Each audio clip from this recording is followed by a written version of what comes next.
காலத்திலும் நெருக்கத்தின் நாளிலும் உனக்காக நான் சத்துருவுக்கு எதிர்படுவேன்.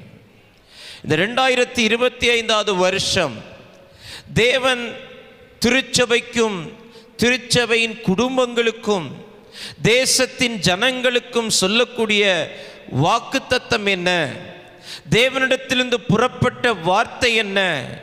வேதம் தெளிவாய் சொல்லுகிறது, இந்த 2025 ஒரு சகாயத்தின் ஆண்டு, தேவனுடைய உதவியை பெற்றுக்கொள்கிற ஆண்டு.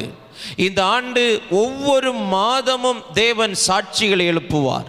ஒவ்வொரு மாதமும் குடும்பத்திலிருந்து நற்சாட்சிகள் எழும்பும். ஆண்டவர் கிருபையாய் எனக்கு உதவி செய்தார். என் பிள்ளைகளுடைய வாழ்க்கையில் சகாயம் வெளிப்பட்டது. இந்த தேவை நடுவில் சகாயம் வெளிப்பட்டது.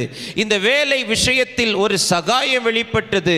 காலங்களாய் வருஷங்களாய் மனித சகாயத்துக்காய் எதிர்பார்த்திருந்தேன். ஆனால் மனிதனிடத்திலிருந்து உதவிகளோ சகாயமோ வராத போது இந்த வருஷத்தில், இந்த 2025 வருஷத்தில் எனக்கு தேவனிடத்திலிருந்து ஒரு உதவி கிடைத்தது.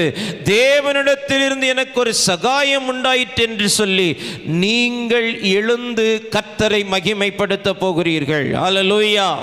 உங்கள் குடும்பம் எழும்பி கர்த்தரை மகிமைப்படுத்த போகிறது. இந்த இடத்திலே உட்கார்ந்திருக்கிற ஒவ்வொரு குடும்பத்தை பார்த்து நான் சொல்லுகிறேன், இந்த நிகழ்வை, இந்த செய்தியை நாளைய தினத்திலே பார்க்க போகிற அவர்களுக்கும் சொல்லுகிறேன், கர்த்தர் உங்களை இந்த வருஷம் சாட்சியாய் நிறுத்துவார். என்ன சாட்சி? ஆண்டவர் எனக்கு சகாயம் செய்தார், ஆண்டவர் என் சத்துருவுக்கு எதிர்ப்பட்டார், ஆண்டவர் என்னுடைய வாழ்க்கையில் எனக்கு எதிராக எழும்பின சத்துருக்களுக்கு எதிர்ப்பட்டு எனக்கு உதவி செய்தார் என்று சொல்லத்தக்கதான சாட்சிகளை ஆண்டவர் எழுப்புவார். ஆமென்.